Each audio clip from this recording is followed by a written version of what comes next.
దేవుని పరిశుద్ధ నామమునకు సమస్తమైన మహిమ ఘనత ప్రభావాలు యేసయ్యకి మాత్రమే కలుగునుగాక. మనం యోహాను సువార్తలో ఉన్నటువంటి నేను అనేటువంటి మాటలను యేసుప్రభు పలికిన మాటలు మనం ధ్యానం చేస్తూ ఉన్నాం. ఈ రోజున యోహాను సువార్త 10వ అధ్యాయము 7వ వచనం నుండి 10వ వచనం వరకు ఉన్న వాక్య భాగాన్ని చదువుకుందాం. కాబట్టి యేసు మరల వారితో ఇట్లనెను, గొర్రెలు పోవు ద్వారమును నేనే. నాకు ముందు వచ్చిన వారందరూ దొంగలను దోచుకుని వారినే ఉన్నారు. గొర్రెలు వారి స్వరము వినలేదు. నేనే ద్వారమును. నా ద్వారా ఎవడైనా లోపల ప్రవేశించిన యెడల వాడు రక్షింపబడిన వాడే. లోపలికి పోవుచు బయటికి వచ్చుచు మేత మేయుచునుండును. దొంగ దొంగతనమును హత్యను నాశనమును చేయుటకు వచ్చును గాని మరి దేనికిని రాడు. గొర్రెలకు జీవము కలుగుటకును అది సమృద్ధిగా కలుగుటకును నేను వచ్చితినని మీతో నిశ్చయముగా చెప్పుచున్నాను. ప్రార్థన చేద్దాం. ప్రేమ కలిగిన మా ప్రియ కన్న తండ్రి, పరలోకపు దేవ యేసయ్యా, మీ ఘనమైన నా శ్రేష్టమైన నామమునకు వందనాలు స్తోత్రాలు చెల్లిస్తున్నాం ప్రభా. ఎంతవరకు మీ నామమును మేము స్తుతించి ఆరాధించడానికి మీరు మాకు కృపనిచ్చినందుకే ప్రభా మిమ్మను స్తుతించి గణపరుస్తూ ఉన్నాం. కొద్ది నిమిషాలు ఈ సమయంలో మీ వాక్యం నేర్చుకోవడానికి మీ పాద సన్నిధికి మేము వస్తూ ఉండగా తండ్రి, మీ వాక్యము ద్వారా మాతో మాట్లాడండి. మీ వాక్యము ద్వారా మీరు మమ్మలను దర్శించండి. నేను అనేటువంటి మాటలు నాయన యోహాను సువార్తలో యేసయ్యా మీ పలికినటువంటి ఆ స్టేట్మెంట్స్ గురించి మేము ధ్యానం చేస్తూ ఉన్నాం. ఈ రోజున నేనే ద్వారమును అనే మాటను ప్రభా ఈరోజు ధ్యానించడానికి మీ పాద సన్నిధికి మేము వస్తుండగా ప్రభా మీ వాక్యము ద్వారా మాతో మాట్లాడి మమ్మలను బలపరిచి మా ఆత్మీయ జీవితములకు అవసరమైనటువంటి మాటలను మీ వాక్యం ద్వారా మాకు నేర్పించి సహాయం చేసి కృప చూపించమని యేసయ్య నామములో ప్రార్థించి వేడుచున్నాను మా పరమ తండ్రి, ఆమేన్. యేసుక్రీస్తు పలికినటువంటి మరొక ఈ నేను అనేటువంటి మాటలో నేనే ద్వారమును. ద్వారము అనంటే ప్రపంచంలో చాలా రకాలైనటువంటి ద్వారాలు ఉన్నాయి. మనం ఆలోచన చేస్తే చరిత్ర ప్రకారం మనం చూస్తే రోమ పట్టణంలో చాలా పెద్ద ఎత్తైన ద్వారం ఒకటి ఉంది. అది 25 సంవత్సరాలకు ఒక్కసారి మాత్రమే ఓపెన్ చేస్తారు. 25 ఇయర్స్ అయిన తర్వాత మళ్ళా దాన్ని ఓపెన్ చేయరు. 25 సంవత్సరాలకు ఒకసారి. దాన్ని ఏమంటారంటే శాంతికి సంబంధించినటువంటి శాంతియుతమైనటువంటి ఒక విధంగా ఆలోచించి దాన్ని వారు ఓపెన్ చేస్తారు.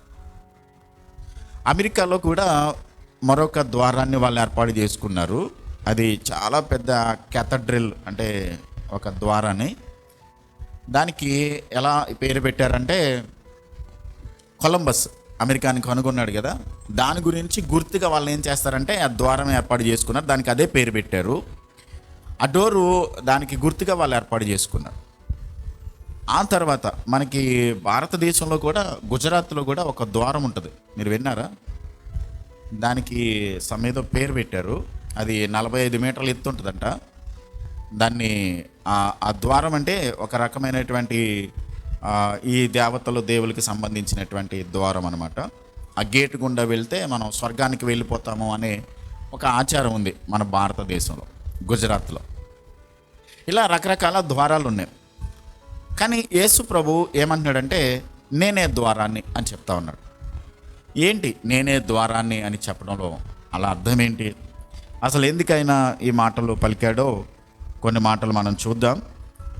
ఇక్కడ ఆయన చెప్పినటువంటి మాట ఏంటంటే నేను ఎవరికి ద్వారమనై ఉన్నాను? గొర్రెలకు. అంటే నేను గొర్రెలకు ద్వారమనై ఉన్నాను. గొర్రెలు నా ద్వారా బయటికి వెళుతూ లోపలికి వస్తూ అవి ప్రయాణం చేస్తూ ఉంటాయి అని దేవుడు యేసయ్య మాట్లాడుతున్నాడు.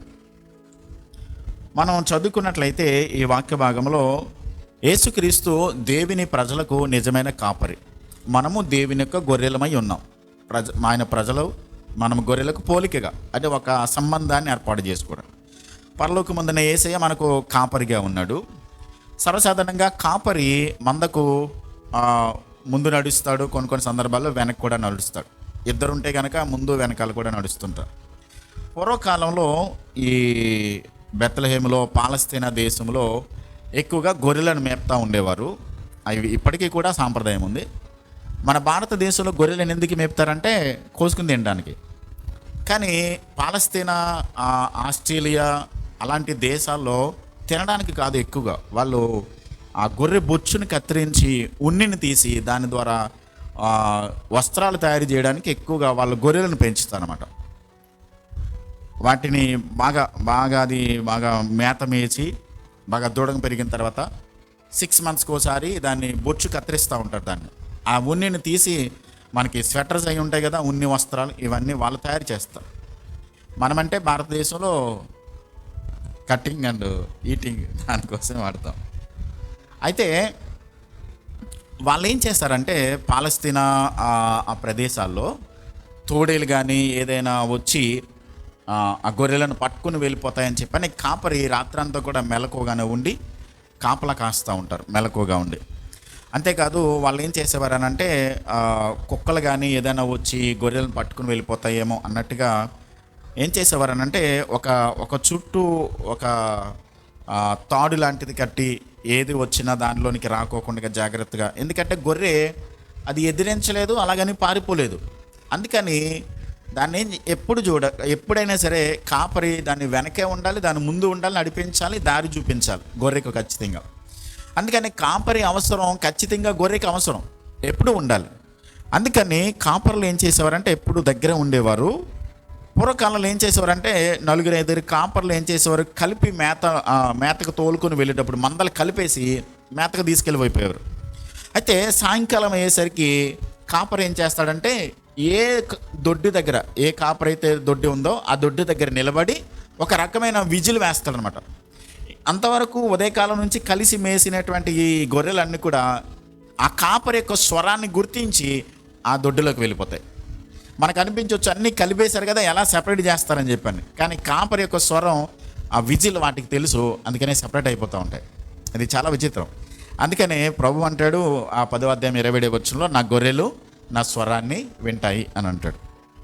అంటే అక్కడ ఉన్నటువంటి సాంప్రదాయాన్ని దృష్టిలో పెట్టుకుని అక్కడ వాళ్ళకు ఉన్నటువంటి పద్ధతులను అర్థమయ్యే విధంగా ఇలా పోలిక చెప్తే ఈజీగా అర్థమవుతుందని ఆయన గొర్రెలకు కాపరికి ఉన్నటువంటి ఆ మధ్యరిక పరిస్థితిని బట్టి ఆయన మాట్లాడుతూ ఉన్నాడు.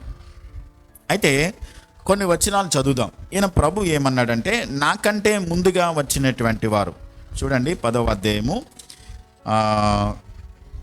నాకు ముందుగా వచ్చిన వారందరూ దొంగలను దోచుకుని వారినై ఉన్నారు. దొంగలు దోచుకుని వారు అని అంటే ఆయనకంటే ముందు ఎవరు వచ్చారు? ప్రవక్తలు వచ్చారు. మోషే వచ్చాడు, అబ్రహాం వచ్చాడు, దావీదు, ఇలా ప్రవక్తలు వచ్చారు కదండి. వాళ్ళందరి గురించి ఈయన మాట్లాడట్లా. అంటే దేవునితో సంబంధం ఉండి, దేవునితో సహవాసం కలిగి ఉండి దేవుని గురించే ప్రవచించిన ప్రవక్తలు ఉన్నారు.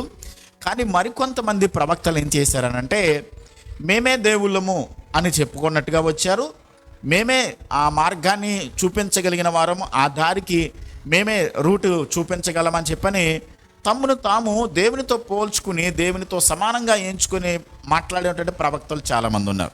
వాళ్ళ గురించి ప్రభు మాట్లాడితే ఏమన్నాడంటే, వాళ్ళు ఎవరని చెప్పాడు దేవుడు? దొంగలు దోచుకుని వారని. అంటే ఇక్కడ ప్రభు ఏం మాట్లాడుతున్నాడంటే అబద్ధ బోధకుల గురించి, అబద్ధ ప్రవక్తల గురించి ప్రభు స్పష్టంగా మాట్లాడుతున్నాడు. వాళ్ళు ఎక్కడి నుంచి వచ్చారు? మీలో నుండే బయలుదేరి బయటికి వెళ్ళారు. వాళ్ళు ఏం చేశారనంటే ఈ గొర్రెలను తప్పుదారి పట్టించి మంచి మార్గంలోకి వెళ్ళకోకుండా, మంచిని బోధించుకోకుండా ఈ గొర్రె చర్మాన్ని కప్పుకొని తోడేళ్ళ వల్లే వాళ్ళు వచ్చి వాళ్ళ మధ్య చలమణి అయిపోతూ ఉన్నారు కాపరులుగా. అప్పట్లో ఒకవేళ కనుక దూర ప్రాంతాలకి కాపరి మందను తోలుకుని వెళ్ళిపోతే చలి విపరీతంగా ఉంటుంది. అటువంటప్పుడు బాగా చలికి తట్టుకోలేక వాళ్ళు ఏం చేసేవారని అంటే, ఒకవేళ చనిపోయిన గొర్రె ఏదైనా ఉంటే కనుక దానిని చర్మం ఒలిచేసి ఆ చర్మాన్ని కప్పుకునేవారు అనమాట. అట్లా కప్పుకునేవారు. అది వాళ్ళకి కొంచెం వేడికి పుట్టించడానికి, చలి కాచుకోవడానికి అట్లా ఉండేది. ప్రభు ఏమంటున్నాడంటే, గొర్రె చర్మం కప్పుకున్నటువంటి తోడేళ్ళు అనమాట. పైకి గొర్రెలాగే కనబడతారు, కానీ లోపల తోడేళ్ళు, క్రూరమైన తోడేళ్ళు వాళ్ళు. అంటే వాళ్ళు వచ్చి ఏం చేస్తారంటే మందను కనికరించరు. మందలో ఉన్నటువంటి ప్రతి గొర్రెను కూడా వారు పట్టుకుని వాళ్ళ స్వలాభం కొరకు, వాళ్ళ సొంత ప్రయోజనాల కొరకు గొర్రెలను వాళ్ళు ఏం చేస్తారంటే దొంగిలించడం, పట్టుకుని వెళ్ళిపోవడం, అలాగే వాళ్ళను చంపేసి వారి తినడం, ఇట్లాంటి పని చేస్తుంటారు. అంటే దొంగ బోధకులు చేసేటువంటి పని ఏంటంటే దేవుని వాక్యాన్ని, సత్యాన్ని ఉన్నదన్నట్టుగా బోధించరు. వాళ్ళ టార్గెట్ అంతా ఏంటంటే, చాలాసార్లు చెప్పాను మీకు, మన దగ్గర డబ్బులు కొట్టేయడమే. దానికోసమే వాళ్ళ టార్గెట్. వాళ్ళు ఎట్లా పన్నాగం వేస్తారని అంటే, నిజంగా వాళ్ళు బైబిల్ పట్టుకునే వస్తారు, దేవుని వాక్యాన్ని బోధిస్తారు, దేవుని సత్యాన్ని గురించే మాట్లాడతారు, దేవుని వాక్యం ఎలా ఉందని రెఫరెన్సులు చూపిస్తారు. కానీ వాళ్ళ అంతిమ గమ్యము ఏంటంటే మన దగ్గర డబ్బులు లాగడం. దానికోసం అనమాట. గొర్రెను పట్టుకుని ఎలాగైతే తోడేలు దాన్ని తీసుకుని వెళ్ళిపోయి దానిని చంపేసి తినడానికి ప్రయత్నం చేస్తుందో, అలాగే వాళ్ళు ఏం చేస్తారనంటే కంప్లీట్గా మనను సత్యం నుంచి, నిజమైన బోధ నుండి తప్పించి వారు మనలను వంకర త్రోవలోకి తీసుకుని వెళ్ళిపోతారు. నేను గొర్రెల పోవు ద్వారమును నేనే అని ప్రభు చెప్పడంలో అర్థం ఏంటనంటే, పాలస్తీనాలో వాళ్ళు ఏం చేశారంటే ఒక దొడ్డి లాంటిది, గోడ లాంటిది కట్టి దానికి డోర్ పెట్టారనమాట. డోర్ పెట్టుకోకుండా కాపర్ ఏం చేస్తాడనంటే, ఆ గొర్రెలన్నీ లోపలికి వెళ్ళిపోయిన తర్వాత ఆ డోర్ పెట్టేటువంటి ఆ సందులా ఉంటుంది కదా, లోపలికి వెళ్ళే దాని దగ్గర అక్కడ పడుకుంటాడు అనమాట. ఇప్పుడు గొర్రె లోపలికి వెళ్ళాలన్నా బయటికి రావాలన్నా ఎవరిని దాటుకుంటూ రావాలి? కాపర్ని. ఒకవేళ తోడేలు వచ్చినా ఖచ్చితంగా కాపర్ని దాటుకుంటూ వెళ్ళాలి. అప్పుడు ఖచ్చితంగా కాపర్ లేస్తాడనమాట, ఏదో వచ్చింది, ఏదో అలజడైందని. కాబట్టి ఆనాటి రోజుల్లో అట్లా పడుకునేవారు. ఇక్కడ వాక్యం ఏం చెప్తానంటే, గొర్రెలు పోవడానికి ద్వారం ఎవరనంటే, ప్రభు చెప్పే సత్యం ఏంటంటే, యేసు ప్రభు ద్వారా తప్ప ఎవ్వరూ పరలోకానికి వెళ్ళలేరు. అది చెప్పాడు ప్రభు అనమాట. ప్రపంచంలో చాలామంది నాకంటే ముందుగా వచ్చారు, నాకంటే చాలామంది ముందుగా ప్రవచనాలు చెప్పారు, దేవుళ్ళు దేవతలుగా ప్రకటించుకున్నారు, మేమే గమ్యం అని చెప్పారు. కానీ ఎవరి వల్ల కూడా గమ్యానికి మీరు చేరలేరు. నేను మాత్రమే పరలోకానికి ద్వారమని చెప్పాడు. పరలోకం వెళ్ళడానికి మార్గం నేనే తప్ప మరొక దేవుడు లేనే లేడు అని ప్రభు స్పష్టంగా చెప్పాడు. కొన్ని మాటలు చదువుదాం బైబిల్ గ్రంథంలో నుండి. కీర్తనల గ్రంథము 80వ కీర్తన 1వ వచనం. ఇశ్రాయేలునకు కాపరి చెవియొగ్గము, మందవలే యోసేపును నడిపించువాడా, కెరూబుల మీద ఆసీనుడైన వాడా ప్రకాశింపుము. అలాగే యెషయా గ్రంథము 40వ అధ్యాయము 10-11 వచనాలు చదువుదాం. ఇదిగో తన బాహువే తన పక్షమున ఏలుచుండగా, ప్రభువగు యెహోవా తానే శక్తి సంపన్నుడై వచ్చును. ఆయన ఇచ్చు బహుమానము ఆయన యొద్దనున్నది, ఆయన చేయు ప్రతీకారము ఆయనకు ముందుగా నడుచుచున్నది. గొర్రెల కాపరి వలె ఆయన తన మందను మేపును, తన బాహువుతో గొర్రె పిల్లలను కూర్చి రొమ్మును ఆనించుకొని మోయును, పాలిచ్చి వాటిని ఆయన మెల్లగా నడిపించును. అంటే తను ఏర్పాటు చేసుకున్నటువంటి తన ప్రజల నిమిత్తము దేవుడు ఎంత శ్రద్ధ కలిగి ఉన్నాడనంటే, అవి నడవలేకపోతే వాటిని ఏం చేస్తాను, నేను మెల్లగా నడిపించుకుంటూ వెళ్తాను. ఒకవేళ అవి నడవలేక ఇంకా పరిస్థితిలో ఉన్నప్పుడు వాటిని భుజాన ఎక్కించుకుని వాటిని మోసుకుంటూ నేను తీసుకుని వెళ్తానని దేవుడు అంత ప్రత్యేకమైన శ్రద్ధ రక్షింపబడినటువంటి మన పట్లాన్ని కలిగి ఉన్నాడు. ఆయన కాపరండి. కాపరిగా మనకు కావలసిన ప్రతిదీ కూడా దేవుడు సమస్తాన్ని సిద్ధం చేశాడు. ఇప్పుడు కాపరి గొర్రెలకు కావలసిన మేత కానివ్వండి, నీళ్లు కానివ్వండి, అన్నీ కూడా పచ్చిక బయలు దగ్గరికి తీసుకుని వెళ్తాడు. ఎందుకనంటే గొర్రెలు మేత మేయాలి, బాగా సమృద్ధిగా అవి ఉండాలి, బాగా అవి అభివృద్ధి చెందాలని. కాబట్టి కాపరి ఎలాగైతే గొర్రెల పట్ల శ్రద్ధ కలిగి ఉంటాడో, తనను నమ్మినటువంటి మన పట్ల ప్రభువైన దేవుడు శ్రద్ధ కలిగి ఉన్నాడు. అందుకని ఏమన్నాడంటే, మీరు వేరే ద్వారం ఏం కాదు, నేనే ద్వారాన్ని పరలోకానికి తీసుకుని వెళ్ళడానికి. అందుకనే యోహాను సువార్త 14వ అధ్యాయం 6వ వచనం మనం చదువుకుంటాం. నేనే మార్గమును, సత్యమును, జీవమును, నా ద్వారా తప్ప, ఖచ్చితంగా ప్రభు చెప్పాడు, ఆయన ద్వారా తప్ప ఎవ్వడును తండ్రి వద్దకు రాలేడు. అంటే ఆయనే మార్గం, ఆయనే ద్వారం.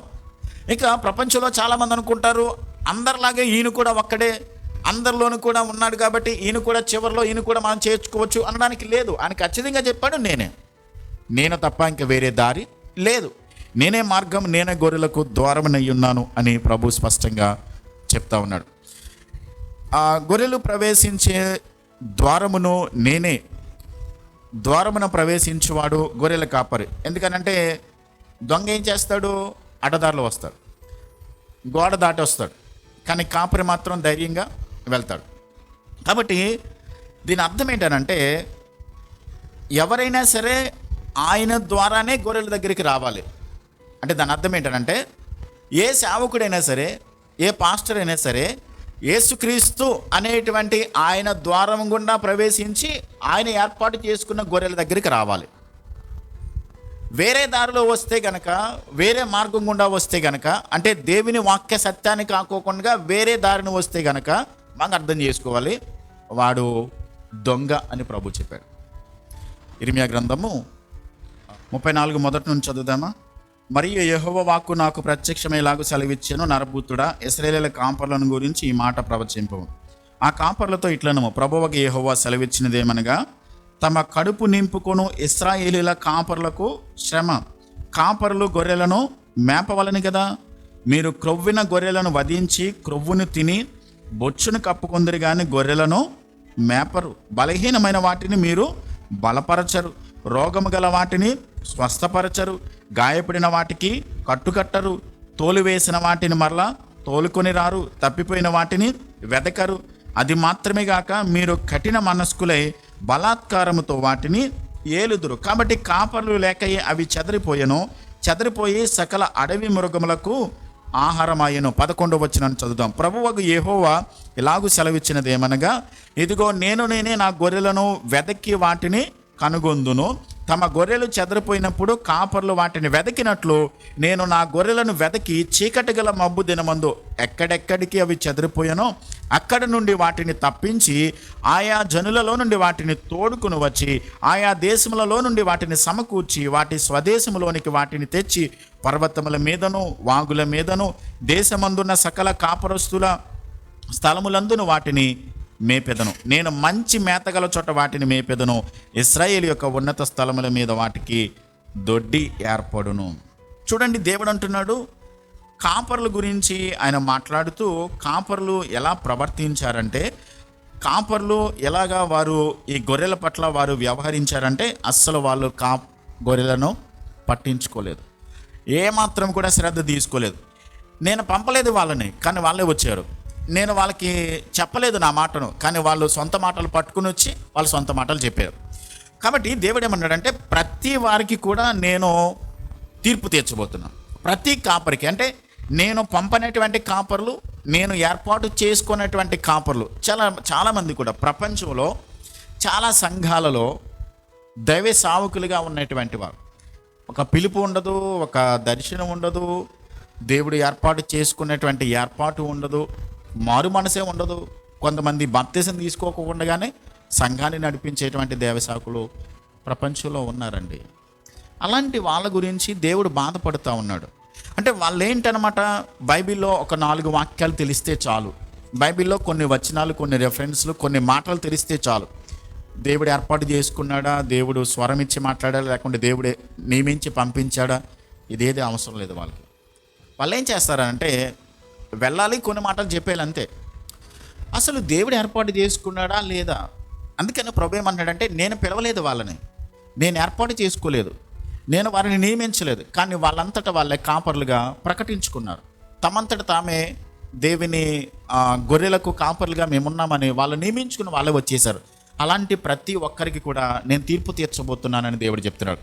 కాబట్టి నా గొర్రెలను వారు పాడు చేసి వారి ద్వారా వచ్చేటువంటి ఆ యొక్క బొచ్చు కానివ్వండి, లేకుంటే వాటి ద్వారా వచ్చేటువంటి పాలు కానివ్వండి, వాటి ద్వారా వచ్చేటువంటి మాంసం కానివ్వండి, వీటన్నిటిని కూడా వాళ్ళు లాక్కుని తిని వాళ్ళు క్రొవ్విన వాళ్ళుగా బయలుదేరుతూ ఉన్నారు. కానీ నా గొర్రెలను మేత పెట్టి వాటిని బలిసిన వాటిగా వారికి సమృద్ధైన ఆహారం పెట్టాల్సినటువంటి కాపర్లు తమను తాము పోషించుకోవడానికి ప్రయత్నం చేస్తున్నారని చెప్పని చాలా తీవ్రంగా 34వ అధ్యాయంలో దేవుడు చాలా బాధతో మాట్లాడుతున్నాడు. నా గొర్రెలు కాపర్లేని గొర్రెల వల్లే చెదరిపోయి ఆయా పర్వతాల మీద, ఆయా గొట్టెల మీద చెదరిపోయారు. కాబట్టి ఏమన్నాడంటే, నేనే వస్తాను, నేనే వచ్చి నా గొర్రెలను నేనేం చేస్తాను, సమకూరుస్తాను. నా గొర్రెలకు నేనే మేత పెడతాను, నా గొర్రెలను నేనే పరుండ పెడతాను, నేనే నా గొర్రెలను ఒక దొడ్డిలో ఏర్పాటు చేసి వాటికి క్షేమాన్ని నేను కలిగిస్తానని ప్రభు చెప్తా ఉన్నాడు. కాబట్టి ఆయన ద్వారా మాత్రమే మనం ఎక్కడికి వెళ్ళగలుగుతాం, పరలోకానికి వెళ్ళగలుగుతాం. ఆయన ద్వారా మాత్రమే మనం నిత్య దీవాన్ని సంపాదించుకోగలుగుతాం. చూద్దాం, ఆయనను మనం కాపరిగా అంగీకరిస్తే ఏం జరుగుద్దో చూద్దాం. 10వ అధ్యాయము 4 విషయాలు అక్కడ చెప్పబడ్డాయి. అవేంటో తొందరగా చూద్దాం. యోహాను సువార్త 10వ అధ్యాయం మనము చదువుకున్నట్లయితే 9వ వచనం, నేనే ద్వారమును, నా ద్వారా ఎవడైనా లోపల ప్రవేశించిన ఎడల వాడు రక్షింపబడిన వాడే. అంటే యేసుక్రీస్తు మాత్రమే మార్గము, యేసుక్రీస్తు మాత్రమే పరలోకానికి వెళ్ళడానికి దారి అని ఎవరైతే నమ్ముతారో వాళ్ళకి కలిగే మేలేంటనమాట. మొట్టమొదటిగా రక్షింపబడిన వారే. వాళ్ళకేం కలుగుతుంది? రక్షణ కలుగుతుంది. ఆ రక్షణ ద్వారా పరలోకపు రాజ్యములో వారి పేరు నమోదు చేయబడుతుంది. పరలోక రాజ్యానికి వారు స్వతంత్రించుకునేటువంటి హక్కుదారులుగా చేయబడతారు అని దేవుడు మాట్లాడుతున్నాడు. అంటే ఈ నామముననే మనము రక్షణ పొందవలెను. భూమి కింద ఇవ్వబడిన ఏ నామములో కూడా మనకు రక్షణ లేదు. అపోస్తల కార్యాల గ్రంథం 4వ అధ్యాయం 12వ వచనం ప్రకారం పేతురు అంటాడు, ఈ నామమునే మనం రక్షణ పొందాలి. భూమి కింద ఇవ్వబడిన ఏ నామములో కూడా రక్షణ లేదు, పాప క్షమాపణ లేదు, విమోచన లేదు. ఎందుకనంటే ఆయన ప్రజల కొరకు ఆయన తన ప్రాణాన్ని త్యాగం చేసి కల్వరి శిలువలో తన రక్తాన్నంతటిని కూడా తన గొర్రెలని చెప్పబడిన వారి కొరకు ఏం చేశాడు? ఆయన ప్రాణం పెట్టాడు, రక్తాన్ని చిందించాడు. కాబట్టి రక్షణ ఎవరి ద్వారా కలుగుతుంది? యేసు ద్వారా మాత్రమే. ఇంకెవ్వరి ద్వారా కూడా రక్షణ కలగదండి. చాలామంది కూడా మేము అనుకుంటున్నారు, మేము పాపాన్ని పోగొట్టుకోవడానికి అక్కడికి వెళ్ళాం, ఇక్కడికి వెళ్ళాం, రకరకాల యాత్రలు, తీర్థయాత్రలు అన్నీ చేసాం కాబట్టి మా పాపాన్ని పోగొట్టుకోవడానికి గొర్రెల రక్తం, మేకల రక్తం, కోడెల రక్తం, ఏవేవో పావురాల రక్తం మేము అర్పించాం, దాని ద్వారా మాకు పాపం క్షమాపణ కలుగుతుందని చెప్పని చాలామంది ప్రయత్నం చేస్తున్నారు. యేసు రక్తం ద్వారా తప్ప పాప క్షమాపణ లేనేలేదు. యేసు ద్వారా తప్ప ఇంకా వేరే రక్షింపబడడానికి మార్గం లేనేలేదు అని వాక్యం చెప్తుంది. రెండవది ఏంటంటే, లోపలికి పోవచ్చు బయటికి వచ్చుచు మేత మేయుచు నుండును. అంటే దేవుడు ఎవరినైతే రక్షించాడో వారికి దేవుడు ఏమైపోతున్నాడంటే స్వతంత్రులుగా చేయబోతున్నాడు, స్వేచ్ఛనివ్వబోతున్నాడు. అంటే రక్షింపబడిన ప్రతి వ్యక్తిని కూడా దేవుడు ఏం చేస్తాడంటే స్వతంత్రులుగా. ఎందుకు స్వతంత్రులుగా చేయాలి? పాపం చేయ ప్రతివాడు పాపమునకు దాసుడు. అంటే ఒకప్పుడు పాపము చేత, అపరాధము చేత లోకానికి, పాపానికి, సాతానికి మనం అప్పగించుకున్నాం, బందీలుగా ఉన్నాం. ప్రభు ఏం చేశాడంటే ప్రభు మనలను కాపరిగా వచ్చి ఆ పాపం అనే బానిసత్వం నుండి, బంధకాల నుండి మనల్ని ఏం చేశాడు? ఆయన విడిపించాడు. విడిపించిన తర్వాత ఇప్పుడు మనకి క్రీస్తు యేసులో ఏమిచ్చాడు అనమాట? స్వేచ్ఛనిచ్చాడు, స్వతంత్రాన్ని ఇచ్చాడు, ఆ లిబర్టీని ఇచ్చాడు దేవుడు మనకి. కాబట్టి ఆ స్వేచ్ఛ, స్వతంత్రాన్ని వాడుకుంటూ కూడా దేవుని కొరకు మనము ఫలించేవారిగా ఉండాలి. దేవుని కొరకు మనము ఆయనకు లోబడి జీవించేవారిగా ఉండాలి. అది రెండవ సత్యాన్ని వాక్యంలో మనం చూస్తాం. మొట్టమొదటిగా ప్రభువును ద్వారముగా అంగీకరిస్తే మనం ఏం చేయబడతాం? రక్షింపబడతాం. రెండవది మనకు క్రీస్తు యేసులో స్వేచ్ఛ కలుగుతుంది. మూడవది ఏంటంటే దొంగతనమును హత్యను చేయుటకు వచ్చును. దొంగతనమును హత్యను నాశనమును చేయుటకు వచ్చును కానీ మరి దేనికిని రాడు. దొంగతనమును అంటే ఈ దొంగ గురించి, దొంగ మాదకుల గురించి, అలాగే సాతాను గురించి కూడా చెప్పాడు. సాతాను ఏం చేస్తాడు? ముందు దొంగతనం చేస్తాడు. ఏం దొంగతనం చేస్తాడు? సాతాను మన దగ్గర నుంచి దొంగతనం చేసేది ఏంటి? మన విశ్వాసాన్ని దొంగిలిస్తాడు, ఇంకా వాక్యమును దొంగిలిస్తాడు, పట్టుకుని వెళ్ళిపోతాడు. ఎందుకనంటే సాతానికి బైబిల్ మొత్తం తెలుసు.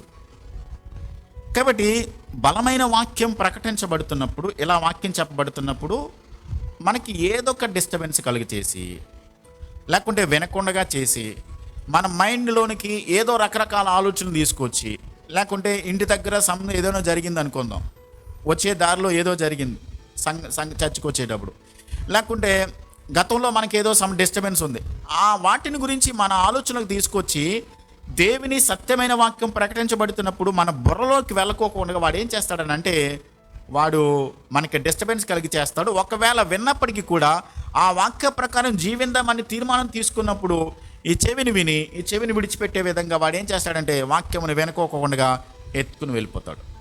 అందుకనే యేసుక్రీస్తు ప్రభు మత్తయి సువార్త 13వ అధ్యాయంలో విత్తువాని గూర్చిన ఉపమానాన్ని గురించి చెప్తూ, ఒకడు విత్తడానికి విత్తనాలు పట్టుకుని వెళ్ళాడు. కొన్ని విత్తనాలు ఎక్కడ పడ్డాయి? త్రోవ పక్కన పడ్డాయి. త్రోవ పక్కన పడ్డ విత్తనాన్ని గురించి ప్రభు ఏం చెప్పాడనంటే వాళ్ళ వాక్యాన్ని వింటారు, కానీ వారిలో వాక్యం వండుకోకుండా సాతానుడు వచ్చి దాన్ని ఏం చేస్తాడు? ఎత్తుకుని వెళ్ళిపోతాడు. వాక్యం వింటారు, సంఘానికి వస్తారు, వాక్యాన్ని నేర్చుకుంటారు, కానీ వాళ్ళ జీవితాలలో వాక్యం లేదు కాబట్టి ఫలాలు వారి జీవితాల్లో కనబడవు. ప్రార్థన చేస్తారు, వాక్యం చదువుతారు, సంఘానికి వస్తారు, కానుకలు ఇస్తారు, అన్నీ చేస్తారు, కానీ దేవుని వాక్యానికి తగ్గట్టుగా వాళ్ళ విశ్వాస జీవితం ఫలభరితంగా ఉండదు. ఎందుకనంటే వాళ్ళలో వాక్యమే లేదు. వాక్యాన్ని ఏం చేశాడు? సాతానుడు దొంగతనం తీసుకుని పట్టుకుని వెళ్ళిపోయాడు. ఏదైనా కష్టం వస్తే, ఏదైనా సమస్య వస్తే, ఏదైనా ఇబ్బంది రాగానే ఏం చేస్తారనమాట? నిలబడలేరు దేవుని కోసం. ఎందుకని? వాక్యం లేదు కాబట్టి. వాక్యం ఉంటే వాక్యాన్ని బట్టి వాళ్ళు విశ్వాసం స్థిరపడుతుంది. వాక్యం ఉంటే వాళ్ళు వాక్యం మీద ఆధారపడతారు. వాక్యం ఉంటే పునాది మీద కట్టబడినటువంటి స్థిరమైనటువంటి ఇంటి వల్లే నిలబడతారు. స్థిరంగా దేవుని కొరకు వారు ఏదైనా చేయడానికి సిద్ధంగా ఉంటారు. కాబట్టి సాతాను ఏం చేస్తాడంటే, దొంగతనం చేస్తాడు. రెండవది ఏం చేస్తాడు? హత్య చేస్తాడు. హత్య చేయడం అంటే ఆత్మీయ స్థితిలో మనను చనిపోయే స్థితికి తీసుకువెళ్తాడు. వాక్యం లేకపోతే ఏమవుతుంది మనకి? ఇప్పుడు వాక్యమే మనకి జీవం కదండి. మనం బ్రతకడానికి, తినడానికి ఆహారం తింటున్నాం, మన శరీరం జీవిస్తుంది. ఆత్మ బ్రతకాలంటే ఏం కావాలి? వాక్యం కావాలి. వాక్యం లేకపోతే ఏం చేస్తాడు? చనిపోతాం. ఆత్మ సమానం అంటే దేవునికి దూరం చేసేయడానికి వాడు ప్రయత్నం చేస్తాడు. దేవునికి ఎలాగైనా సరే దేవుని నుంచి ఎడమాటు చేసేయడమే వాడు ముఖ్యమైన పని. తర్వాత దొంగతనం చేయడం మాత్రమే కాదు, హత్య చేయడం మాత్రమే కాదు, నాశనం చేస్తాడు. అంటే వాడు ఎలాగో పరలోకానికి వెళ్ళడు సాతాను. కాబట్టి వాడు నాశనానికి వెళ్ళిపోతాడు. కాబట్టి వాడితో పాటు కూడా నాశనానికి తీసుకుని వెళ్ళిపోతాడు. 3 పనులు: దొంగతనం చేస్తాడు, హత్య చేస్తాడు, నాశనానికి తీసుకుని వెళ్ళిపోతాడు. కాబట్టి ఆ సాతాను చేసేటువంటి ఆ ఉచ్చులో, ఆ యొక్క వలలో పడిపోకుండా మన కాపరి అనేటువంటి యేసుక్రీస్తు అనేటువంటి దేవునితో ప్రతి దినము కూడా మనం ఏం కలిగి ఉండాలి? సంబంధాన్ని కలిగి ఉండాలి. దేవునితో మనము సహవాసాన్ని, సంబంధాన్ని కలిగి ఉండాలి. అంతేకాదు ప్రభు ఏమన్నాడంటే 27వ వచనంలో, 10వ అధ్యాయం 27వ వచనంలో, నా గొర్రెలు నా స్వరము వినును, నేను వాటిని ఎరుగుదును, అవి నన్ను వెంబడించును. అంటే ఆయనకు సంబంధించిన గొర్రెలుగా ఉన్నట్లయితే, మనం నిజంగా రక్షింపబడితే, నిజంగా పాప క్షమాపణ పొందితే, నిజంగా ప్రభు నుండి ఆ బానిసత్వం నుండి విడిపించబడి స్వేచ్ఛ జీవితాన్ని మనం క్రీస్తులో అనుభవిస్తున్నట్లయితే, దేవుడు మాట్లాడితే మనకి ఏమవుతుంది? అర్థమవుతుంది. మనకు అర్థమైపోతుందండి. వాక్యము మనకి క్లియర్గా అర్థమైందనుకోండి, వాక్యం మనకి తెలుసు అనుకోండి, ఎవరైనా అబద్ధ బోధకుడు వచ్చి ఇంకో బోధ చెప్పాడు అనుకోండి, ఇది ఆ స్వరం కాదు, ఆ మాట కాదు. ఇప్పుడు మీరు గమనించండి, నేను ఇందాక చెప్పాను కదా, ఒక 4-5 కాపర్లు కలిసి గొర్రెలను కలిపేసి మేతకు తీసుకెళ్ళిపోతారు. సాయంకాలం అయ్యేసరికి ఏ దొడ్డికి సంబంధించిన కాపరి ఆ దొడ్డు దగ్గర నిలబడి పిలుస్తాడు. ఈ కాపరి ఆ దొడ్డు దగ్గరికి వెళ్ళి పిలిచాడు అనుకోండి, అక్కడికే వెళ్తాయి తప్ప ఈ దొడ్డులోకి రావు. ఎందుకని? కాపరి ఎక్కడ నిలబడ్డాడో అక్కడికి వస్తాయి. సపోజ్ ఆ కాపరిలో ఉన్నటువంటి 4 కూడా మీరు పక్కకు ఉండండి, మేము పిలుస్తామని చెప్పి మనం వెళ్ళి పిలిచామనుకోండి, ఒక్కటే రాదు. ఎందుకనంటే ఆ స్వరము ఆ గొర్రెలకు ప్రతిరోజు వింటున్నాయి కనుక కాపరి స్వరాన్ని, మా కాపరి ఇతను, మా కాపరి స్వరం ఇది, ఎలా పిలుస్తాడు అని వాటికి అర్థమవుతుంది, ఆ దొడ్డులోకి వెళ్ళిపోతాయి. కాబట్టి వాక్యం మనకి తెలిసింది అనుకోండి, దొంగతనమును హత్యని చేయడానికి వచ్చేటువంటి బోధకులు ఉంటారు చూసారా, వాళ్ళ వాక్యానికి విరుద్ధంగా వేరే పద్ధతిలో వాక్యం చెప్తా ఉంటుంటే మనకి దేవుని స్వరమేదో, అబద్ధ బోధకుని, దొంగ బోధకుని స్వరమేదో మనకి క్లియర్గా అర్థమైపోతుంది. వాక్యంలో ఇలా లేదు కదా, యేసయ్య ఇలా చెప్పలేదు కదా, యేసయ్య ఇలా మాట్లాడలేదు కదా, ఇలా బోధించలేదు కదా. దొంగ నోట్లు ఎలా పట్టుకుంటారండి? ఒరిజినాలిటీ వాళ్ళకి నేర్పిస్తారు. ఒరిజినాలిటీ మీద పూర్తి అవగాహన వాళ్ళకి వచ్చే విధంగా చెప్తారు. అందుకనే కళ్ళు మూసుకుని కళ్ళకు కంతలు కట్టేసి ఒక 100-500 నోట్లలో మధ్యలో ఒక్కటి దానిని డూప్లికేట్ పెడితే, ఇలా కళ్ళు మూసుకుని లెక్క పెడితే కూడా టక్కని చేతికి తగలగానే ఇది చూపిస్తాడు వాళ్ళు, బ్యాంక్లో ఉన్నవాళ్ళు. అంటే ఎలా తెలిసింది? ఒరిజినాలిటీతో ప్రతిరోజు వాళ్ళకి సంబంధం ఉంటుంది, టచ్ ఉంటుంది. కాబట్టి వాక్యముతో మనకి ప్రతిరోజు సంబంధం ఉందనుకోండి, సత్యంతో మనకి అవగాహన ఉందనుకోండి, ఎవరైనా వచ్చి వేరే బోధ చెప్తే ఇది ఇలా లేదు కదా వాక్యంలో, మీరు ఎలా చెప్తున్నారు అని క్లియర్గా, ఇది దేవుని స్వరం కాదు, ఇది వేరే వాణి స్వరం అని మనకు క్లియర్గా అర్థమవుతుంది. అందుకనే ప్రభు ఏమన్నాడంటే, నా గొర్రెలు నా స్వరాన్ని వింటాయి, అవి నన్ను వెంబడిస్తాయి, వాటికి నేను ఏం చేస్తాను? నిత్యదేవునిచ్చుచున్నాను అని చెప్పని దేవుడు చెప్తున్నాడు. ఇంకొక మాట ఇక్కడ మనం గమనించాలండి. 28వ వచనాన్ని ఒకసారి చదువుదాం. 27-28 కలిపి చదువుదాం. నా గొర్రెలు నా స్వరం వినును, నేను వాటిని ఎరుగుదును, అవి నన్ను వెంబడించును, నేను వాటికి నిత్యదేవునిచ్చుచున్నాను గనుక అవి ఎన్నటికి నశింపవు, ఎవడును వాటిని నా చేతిలో నుండి అపహరింపడు. వాటిని నాకు ఇచ్చిన నా తండ్రి అందరికంటే గొప్పవాడు గనుక నా తండ్రి చేతిలో నుండి ఎవడును వాటిని అపహరింపలేడు. ఎంత స్పష్టంగా ప్రభు చెప్పాడో తెలుసండి. ఒక్కసారి మనం యేసు ప్రభును సొంత రక్షకునిగా, నిజమైన మారు మనసు, నిజమైన రక్షణ పొంది ప్రభుని అంగీకరిస్తే ఆయన చేతిలో నుంచి ఎవ్వరు కూడా మనలను అపహరించలేరు. ఎవ్వరు కూడా. అది అబద్ధ బోధకుడు కానివ్వండి, లేకుంటే సాతాను కానివ్వండి, దుష్టుడు కానివ్వండి, ఈ లోక సంబంధమైన ఆశలు కానివ్వండి, వీటన్నిటి నుండి ప్రభు ఏం చేస్తాడో తెలుసా? తప్పిస్తాడండి. మీకు ఒక సీక్రెట్ చెప్పనా? ఒకవేళ ప్రభువును మనం సొంత రక్షకునిగా అంగీకరించి నిజమైన మారు మనసు పొంది వాక్యానుసారంగా జీవించాలనే తాపత్రయంతో దేవునితో ప్రతిదినం సంబంధం కలిగి ఉంటే గనక మనం పాపం చేయాలని వెళుతున్నప్పటికీ కూడా దేవుడు అడ్డుపడతాడు, వెళ్ళనివ్వడు, తప్పిస్తాడు. అటువైపు వెళ్ళనివ్వడండి. ఎందుకంటే నా చేతులుండి ఎవడు నా గొర్రెలను అపహరించలేడు. ఒకవేళ అబద్ధ బోధకులు, ఇప్పుడు చాలామంది కూడా మీరు గమనించండి, చాలామంది అబద్ధ బోధకుల దగ్గరికి జనాలు గుంపులు గుంపులుగా వెళ్ళిపోతున్నారు. వాక్యాన్ని చెప్పేటువంటి, సత్యాన్ని బోధించేటువంటి సేవకుల దగ్గరికి రారు చాలామంది. అక్కడేదో జరుగుతుంది, అక్కడేదో మహత్యం చేస్తున్నారు, ఏదో జరిగిపోతుంది అన్నట్టుగా చాలామంది వెళ్ళిపోతున్నారు. ఒక్కొక్క మాట చెప్పమంటారా? దేవుని ఏర్పాట్లో దేవుని రాజ్యానికి వెళ్ళేటువంటి వారు, దేవునికి సంబంధించిన గొర్రెలు అక్కడ ఉన్నాయనుకోండి, దేవుడు ఏం చేస్తాడో తెలుసా? వాళ్ళని తీసుకొచ్చేస్తాడు వెనక్కి. ఒకనొక రోజు వస్తుంది, ఖచ్చితంగా వాళ్ళు వెనక్కి వస్తారు, ఖచ్చితంగా వాళ్ళని దేవుడు వెనక్కి వచ్చేస్తాడు. ఎందుకంటే దేవుని ఏర్పాట్లో ఉన్నారు వాళ్ళు. జగత్తు పునాదికి ముందే దేవుడు నా గొర్రెలు అని చెప్పి దేవుడు ఎన్నుకున్నాడు. కానీ దారి తప్పి వాళ్ళు అక్కడికి వెళ్ళిపోయారు. ప్రలోభాలకు గురై కానీ, లేకుంటే వాక్యపు అవగాహన లేక కానీ వారు దూరంగా వెళ్ళిపోయారు. కానీ ఖచ్చితంగా వాళ్ళని ఏం చేస్తాడంటే తన మందలోనికి, తన గుంపులోనికి, తన యొక్క ఆ పొలిమేరలోనికి దేవుడు తెచ్చేసుకుంటాడండి. అందుకని ప్రభు అంటాడు, నా చేతుల నుండి ఎవరు నా గొర్రెలను అపహరింపలేడు. నేను వాటికి ఏం చేస్తున్నాను? నిత్య దేవునిచ్చుచున్నాను. ఆయన ఏర్పాట్లో ఉన్న బిడ్డలకు ఖచ్చితంగా దేవుడు ఏం చేస్తాడు? నిత్య దేవానికి వారికి వారసులుగా చేస్తాడు. మొట్టమొదటిదిగా ఆయనే ద్వారము, యేసు ద్వారా తప్ప వేరే దారి మనకు లేనేలేదు. రెండవది ఏంటంటే యేసు ద్వారా కనుక మనము ప్రవేశించినట్లయితే మనకేం కలుగుతుంది? రక్షణ కలుగుద్ది. రెండవది, మనకు లోపటికి బయటికి వెళ్ళడానికి మనకి స్వేచ్ఛ, స్వతంత్రం, లిబర్టీ దేవుడు మనకి ఇస్తాడు. మూడవది ఏంటంటే 10వ వచనంలో గొర్రెలకు జీవము కలుగుటకును అది సమృద్ధిగా కలుగుటకును నేను వచ్చి తినని చెప్పాను. అబండెంట్ లైఫ్ అంటారు దీన్ని. సమృద్ధి జీవం అని అంటే మనము సమృద్ధిగా దేవునిలో భూమి మీద ఆయనతో కనెక్ట్ అయ్యి వాక్యముతో మనము ఆనందిస్తూ దేవుని వాక్యాన్ని చదువుతూ దేవుని వాక్యములో మనము కట్టబడి వాక్య జీవితాన్ని కట్టుకోవడానికి మన విశ్వాసాన్ని స్థిరపరుస్తాడు దేవుడు. ఎట్లా నడిపిస్తాడనంటే చూడండి, మనం హెబ్రీ పత్రిక 12వ అధ్యాయంలో మనం చదువుకున్నట్లయితే విశ్వాసమునకు కర్తయు దానిని కొనసాగించేవాడైన యేసు అని మనం చదువుకుంటాం.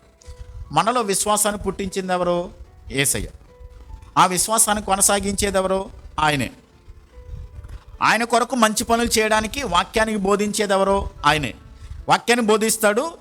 వాక్యంలో మనకి జీవం కలగడానికి, అంటే మన ఆత్మ దినదినము కూడా దేవుని ఆత్మతో కనెక్ట్ అయ్యి అభివృద్ధి చెందడానికి, ఆయనలో ఫలించడానికి, మరింతగా క్రీస్తు యేసులో ఉన్నటువంటి గుణ లక్షణాలన్నీ కూడా మనలోనికి రావడానికి, క్రీస్తు సారూప్యం రావడానికి పరిశుద్ధాత్మ దేవుని సహాయం ద్వారా ఆయన గొర్రెలైనటువంటి మనలను దేవుడు ఏం చేస్తాడంటే మార్పు చెందిస్తాడు.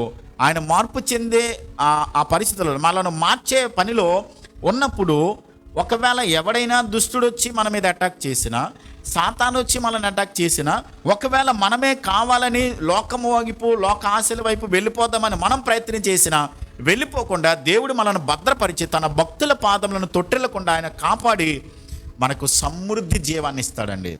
అబండెంట్ లైఫ్ అంటారు. ఇది పరలోకములో ఉన్నటువంటి జీవము మనలో ఆయన నింపి పూర్తిగా క్రీస్తు యేసు సారూప్యతలోనికి వచ్చేంత వరకు కూడా దేవుడు మనను మారుస్తూనే ఉంటాడు.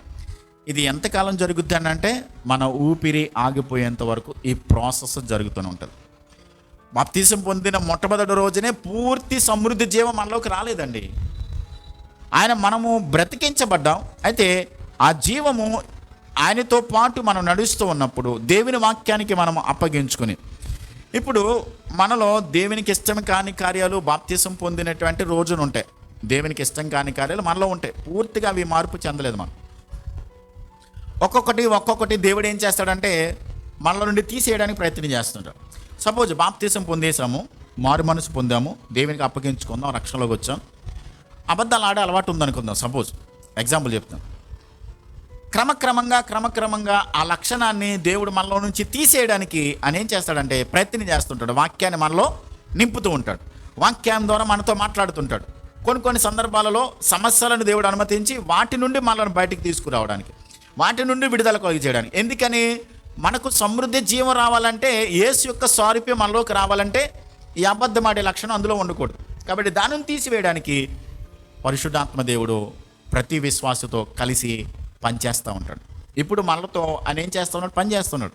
మన మీద ఆయన పనిచేస్తున్నాడు. కాబట్టి ఆయన మనలో దేవునికి ఇష్టం కాని కార్యాలు తీసేయడానికి ప్రయత్నించేటప్పుడు మనం చేయాల్సిన పని ఏంటంటే ఆయనకు మనల్ని మనము అప్పగించుకోవాలి, ఒప్పుకోవాలి. ఇది తీసేస్తాను, ఇది నాకు ఇష్టం లేదు, ఈ కార్యం నాకు ఇష్టం లేదు, ఈ లక్షణం నీలో ఉంది, నాకు ఇష్టం కాదు, నేను తీసేయాలనుకుంటున్నాను. కాబట్టి నువ్వు ఒప్పుకుంటే దాన్ని ఏం చేస్తాడంటే ప్రభు మనలో నుంచి దాన్ని తొలగించి ఆయనలో ఉన్నటువంటి గుణ లక్షణాన్ని ఆ ప్లేసులో పెడతాడు. ఇంకొక లక్షణం ఉంది. ఒకవేళ మనకు అబద్ధాలు కాకుండా బూతులు మాట్లాడే అలవాటు ఉందనుకుంది, సిగరెట్ తాగి మందు తాగే అలవాటు కొంతమందికి ఉండొచ్చు. ఇవి ఒక్కొక్కటి దేవుడు తీసేసి ఆ ప్లేసులో దేవుని గుణ లక్షణాలను నింపుకుంటూ వెళ్తాడు. పూర్తిగా ఆయన వచ్చే రాకడకు, అంటే మన ప్రాణం పోయేంత వరకు కూడా ఆయన ఏం చేస్తాడంటే మనలను నింపుతూనే ఉంటాడు. చివరికి మనలను ఏ రూపంలోకి తీసుకొస్తాడు తెలుసండి?